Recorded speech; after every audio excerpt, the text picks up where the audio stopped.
네, 오늘 시장에서 눈에 띄는 종목들 살펴봤습니다. 그런데 최근에는 이 종목별 움직임보다는 전체적인 지수 상황에 대해서 많은 분들이 궁금해하시는 것 같아요. 실제로 지수가 오르더라도 왜 내 계좌는 아직까지 파란불일까라고 좀 안타까우신 분들 많을 텐데요. 우리 증시를 둘러싸고 있는 불안 요소, 그에 대해서 살펴보도록 하겠습니다. 대신증권 자산리서치부 문남중 수석 연구위원과 함께할게요. 어서 오세요. 네, 안녕하세요. 네, 안녕하세요. 너무 궁금해서 제가 네. 섭외를 요청드렸어요. 네, 지금 감사합니다. 네. 시장을 둘러싸고 있는 불안 요인들 계속 하나씩 나오면서 어떻게 보면 뭐 귀에 걸면 귀걸이, 코에 걸면 네. 코걸이처럼 해석이 되고 있는데 일단 시장을 둘러싸고 있는 불안 요소 대표적으로 뭐가 있을까요? 아마 이제 우리나라 같은 경우에는 이제 미국과 중국 영향권에서 벗어날 수 없기 때문에 이제 미국의 어떤 금리 움직임과 이제 최근에는 이제 중국의 부채 문제가 커지고 있기 때문에 아마 그 틈 바구니에서 크게 벗어나기는 어렵다 보고 있습니다. 지금으로서는 일단 중국 부채 문제는 네. 좀 단정적인 답을 내기에는 좀 지켜봐야 되는 부분들이 있기 때문에 일단 미국의 금리 얘기를 좀 드려야 될 것 같은데요. 일단 금리 움직임에서 벗어나는 증시 흐름은 아마 이번 주 상승 체계를 본격화하면서 점차 반영되지 않을까 생각을 합니다. 최근 물가가 올랐던 가장 큰 원인은 물가가 앞으로 오를 거라는 기대가 반영된 부분이 크다고 보고 있는데요. 일단 코로나19 백신이 보급되고 있기 때문에 자율적인 경기 회복 기대감이 이제 유가 상승으로 연결되는 부분들이 있고요. 또 이제 연준의 이제 뭐 통화 정책 그리고 이제 바이든 행정부의 추가 부양책을 염두에 둔다고 하면 이 통화 재정 조합이 어떻게 보면 물가가 올라갈 수 있는 기대를 높이는 가장 큰 이유라 보시면 될 것 같습니다. 근데 알아두실 게 이 기대 물가가 실질적인 물가로 연결되기는 좀 어려울 것 같아서 그렇기 때문에 이제 금리 우려에 대해서 너무 불안해하지 않으셨으면 하는 생각을 갖고 있는데요. 그렇게 얘기해드리는 이유는 일단 실업률이 높습니다. 지금 코로나19 이전 수준 대비하면 여전히 높은 상황이라는 부분들이 있고요. 이 저축률을 놓고 본다고 해도 지금 현재 향후 이제 코로나19 전개 양상에 따라서 불확실성이 커질 수 있는 부분들은 이제 저축률을 증가시키는 요인으로 작용할 수 있기 때문에 이 두 가지를 감안하면 사실 금리가 우려스러운 부분으로 계속 증시에 영향을 주기에는 어려운 부분들이 있다 생각을 하고 있어요. 그러니까 단기간에 오른 금리만 너무 볼 것이 아니라 지금 고용 지표라든가 전체적인 연준이 고려하는 지표들을 상황을 네네. 살펴봤을 때는 크게 걱정할 만한 사안이 아니다라고 하셨거든요. 그럼에도 투자자들은 계속 금리 급상승, 특히 국채금리 급상승을 걱정하고 있어요. 이를 좀 저지시키기 위한 연준의 무언가의 액션 시그널이 나와줄 수 있나요? 아무래도 이제 이번 달 FOMC가 예정되어 있기 때문에 네. 아무래도 연준 측에서도 최근 금리 불안에 대해서 염두에 두는 부분들을 좀 생각하고 있지 않을까 생각을 하고 있습니다. 그래서 네. 두 가지 정도를 생각해 볼 수 있을 것 같은데요. 첫 번째는 오퍼레이션 트위스트입니다. 이게 장기 국채 금리를 좀 낮추고 단기 국채 금리를 높이는 방법 중에 하나인데요.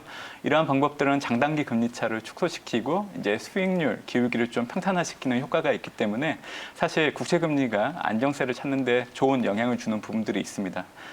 또 하나는 이제 그 연준이 금융기관을 대상으로 지급준비금이 지금 현재 0.2%인데 0.15%로 이율 자체를 높이는 방안들이 있습니다.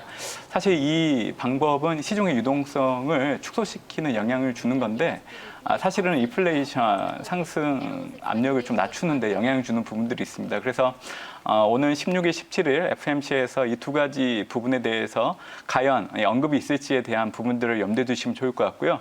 이제 향후 미국채 10년물 금리는 대략적으로 1.5% 전후에서 움직일 가능성이 높습니다. 이 1.5%라는 수치는 이제 지난해 1, 2월 금리 수준이라 그렇게 좀 봐주시면 될 것 같은데요. 일단 금리 상승이 해자된 상황이기 때문에 지금 앞으로의 금리 움직임은 펀더멘탈보다는 수급 측면에서 좀 영향을 많이 받을 것 같습니다. 왜냐하면 사실 기대 물가가 올라가게 되면 네. 실질적인 수익률이 떨어지기 때문에 채권을 보유하고자 하는 유인을 감소시키는 부분들이 있습니다. 그래서 사실 채권 시장에서 물량들이 많이 출회될 수 있기 때문에 이 부분이 금리가 1.5% 수준까지 올라갈 수 있는 인계치로 작용할 수 있다 보고 있습니다. 그래서 증시 입장에서 해석을 한다고 하면 금리가 1.5% 수준까지 올라갈 수 있다. 다만 그렇게 된다고 하면 일단 주식 비중을 늘리는 계기로 삼는 게 맞다. 이런 전략으로 유도하는 게 맞다는 생각을 갖고 있습니다. 그럼 이 금리에 대해서 저는 문남중 위원님의 의견이 궁금한데 단순히 경기 회복의 신호라고 봐야 될까 아니면 좀 무언가 좀 이상하긴 하다라고 받아들여지시나요? 어떻게 생각하세요? 사실 지금 금리 레벨보다는 금리가 올라가는 원인이 중요한 시점이라서 그 부분에 주목을 해야 되는데요. 네. 금리가 올라가는 이유는 크게 두 가지입니다. 하나는 이제 경기 회복에 기인하는 부분들이 있고 통화 긴축 전환에 영향을 받는 게 있는데 사실 경기가 좋아지는 국면에서 금리가 올라가는 거는 증시의 부담으로 작용하지는 않습니다. 이 과거 연준이 이 금리 긴축 시기로 돌입했던 구간에서의 이제 미국채 10년물 평균 금리를 한번 놓고 본다고 하면 그때 당시에는 증시에 부정적인 영향을 준 부분들이 있습니다. 2013년 5월 이제 테이퍼링이 처음으로 언급됐던 시기에 미국채 평균 금리는 1.92% 정도였고요.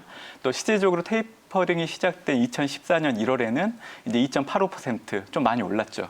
그리고 QE3가 종료된 2014년 10월 그때 2.3% 정도 됐고요. 또 실질적인 금리 인상이 된 2015년 12월을 놓고 본다고 해도 2.2% 전후에서 움직였기 때문에 사실 이제 증시의 불안정을 좀 높이려고 하는 임계치를 놓고 본다고 하면 네. 테이퍼링에 대한 언급이 있었던 시기의 평균 금리 1.92%를 좀 기억할 필요가 있습니다. 현재 미국채 10년물 금리가 1.4% 정도 있기 때문에 사실 1.92%보다 크게 하회하고 있는 상황이기 때문에 사실 앞으로 뭐 증시가 금리를 원인으로 해서 조정 국면에 진입할 가능성이 높다고 보기에는 좀 시기상조라는 생각을 갖고 있습니다. 네, 이번에는 한번 중국 이야기를 해볼게요. 지난주에 우리 증시의 하락을 유발한 요인 중에 하나가 중국 증시였고요. 그리고 이번 주의 경우는 양호에서 어떤 이야기가 나오느냐 또 예의주시하고 있는데 최근 중국 증시 흐름은 어떻게 보시는지요? 사실 올해 연초 이후에 보면 네. 최고 5년 만에 상해 종합지수가 크게 올랐죠. 다만 그렇죠. 이제 최근에는 좀 낙폭을 이제 뭐 확대하고 있는 부분들이 우려를 좀 높일 수 있는 구간이긴 하는데 일단 올해 상해 종합지수는 이 신흥증시 내에서도 디커플링을 확인하게 하는 대표적인 지수가 되지 않을까 생각을 합니다. 왜냐하면 올해 신흥국을 판단하는 잣대를 크게 두 가지로 보고 있는데 첫 번째가 경제 성장, 또 이 경제 성장을 뒷받침할 수 있는 정부 정책 유무가 올해 신흥국에 투자할 때 투자 판단으로 놓고 보고 있는데 이 두 가지 잣대 모두 부합하는 신흥 국가가 중국이라고 보시면 될 것 같습니다. 그래서 올해 중국이 이 중국 경제 가치 회복을 반영하는 증시 상승을 염두에 둔 상황을 좀 기억을 해주시면 좋을 것 같고요. 이렇게 말씀드리는 이유는 일단 중국의 경제 성장률이 올해 8.2% 정도 예상되는데 2년 연속 상승 흐름을 좀 보이는 부분들이 있고요. 정책 측면에서 놓고 본다고 해도 올해 수요 측 개혁을 꺼내들었습니다. 과거 2013년도부터 공급 과잉과 낙후 산업에 대한 구조조정을 했던 시기 때 이제 공급 측 개혁했던 시기가 너무 비슷한 국면들이 많기 때문에 네. 그때 당시 같은 경우에는 1년 뒤인 2014년, 2015년 증시가 7%대 낮은 경제 성장률을 보였음에도 불구하고 대략적으로 최고점 기준 145% 상승을 했기 때문에 아마 올해도 비슷한 패턴들이 나타나지 않을까 그런 생각을 좀 해보고 있는 상황입니다. 이번에요, 중국 전 재정부장의 발언이 좀 부담이 되었던 것 같아요. 최근에 지방정부 부채 증가로 재정위기가 심각하다라고 경고했고, 또 이번 주에 중국에서 버블 이야기가 나오면서 우리 시장에도 같이 좀 호되게 하락세를 보여주는 모습이었는데, 중국 정부가 이 버블 문제로 긴축으로 다시 돌아설까요? 그럴 리는 없을까요? 사실 네. 내관으로 작용할 수 있는 여지는 있지만 지금 당장 그게 문제가 되지는 않을 걸로 좀 봐요. 그래서 사실 중국에 투자라는 얘기를 들을 때 두 가지 얘기를 항상 듣는데요. 첫 번째가 긴축 우려, 두 번째가 부채 문제입니다. 이 긴축 우려 관련해서는 최근에 이제 시중 유동성 조절을 하고 있는 부분들이 분명히 있어요. 근데 이제 이런 부분들이 어떻게 보면 이제 금융 시스템 전반의 긴축을 얘기하는 건 아니고 어떻게 보면 이제 최근에 이제 레버리지를 바탕으로 자산 가격들이 많이 올랐기 때문에 이 부분을 염두에 두고 어떻게 보면 이제 시중 유동성 조절을 하고 있는 부분들이 있기 때문에 일단 자산 시장의 속도 조절을 하는 목적이 크다 이렇게 좀 봐주시면 될 것 같고요. 또 하나인 부채 문제만 놓고 온다고 하면 지난해 총 부채 비율이 270.1% 정도 됐습니다. 전년 말 대비하면 24%포인트 속도로 증가폭이 좀 올라선 부분들이 있었는데 사실 뭐 이 부채 문제라는 것 자체가 어떻게 보면 중국 정부가 이 디레버리징을 통해서 위기 극복과 금융시장 안정을 도모하는 두 가지 축을 같이 하고 있다고 봐주시면 될 것 같습니다. 이렇게 보는 이유는 지난 한 해를 놓고 봤을 때 1분기 때 총 부채 비율이 가장 높았고요. 4분기로 갈수록 부채 비율이 낮아지고 있는 부분들이 있기 때문에 이런 부분들을 보면 이 중국 정부가 어느 정도는 부채 문제를 지금 현재 관리 가능한 수준으로 가지고 가고 있다고 해석이 가능하다 보고 있습니다. 그래서 이 두 가지를 놓고 본다고 하면 아마 이 중국 증시는 올해 이 4천이라는 마디 지수를 아마 3월 이후 탈환할 가능성이 상당히 높기 때문에 지금 현 구간에서 좀 중국 본토에 투자하는 어떤 상품에 대해서 좀 비중을 늘리는 전략이 유효하지 않을까 그런 생각을 좀 해보고 있는 상황입니다. 네, 이렇게 우리 증시를 둘러싸고 있는 해외 요인들을 봤습니다. 지수가 쉽사리 움직이지 못하니까 여러 가지의 조그만한 사안들 가지고도 지금 되려 놀래고 있는 국내 증시인데요. 코스피 시장의 전망과 또 그 안에서 눈에 띄는 섹터, 최선의 섹터를 한번 정리해 볼까요?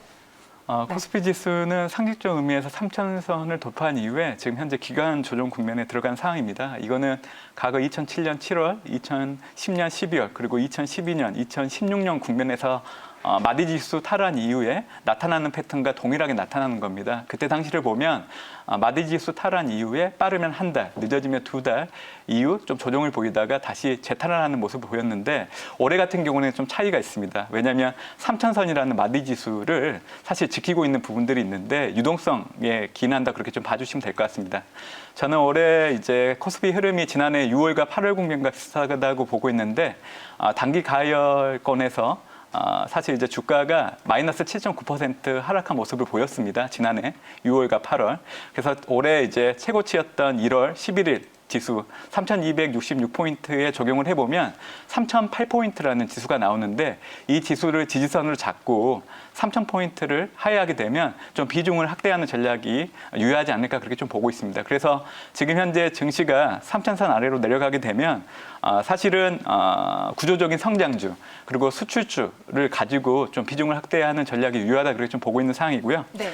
이 구조적 성장주는 인터넷 2차 전지 그리고 신재생이 해당된다 보시면 될 것 같고 수출은 반도체, 자동차가 해당된다 보시면 될 것 같습니다. 그래서 관련된 대표적인 기업들이 있는데 그런 기업들로는 소프트웨어로는 카카오나 NC소프트 그리고 2차 전지로서는 이제 삼성 SDI, LG화학 그리고 이제 기계로서는 이제 효성중공업, 한라솔루션이 될 것 같고요. 반도체는 잘 아시는 삼성전자, SK 하이닉스, 자동차, 현대차, 기아차 이렇게 해서 지금 현재 비중을 좀 늘려야 되는 종목이라고 좀 봐주시면 좋을 것 같습니다.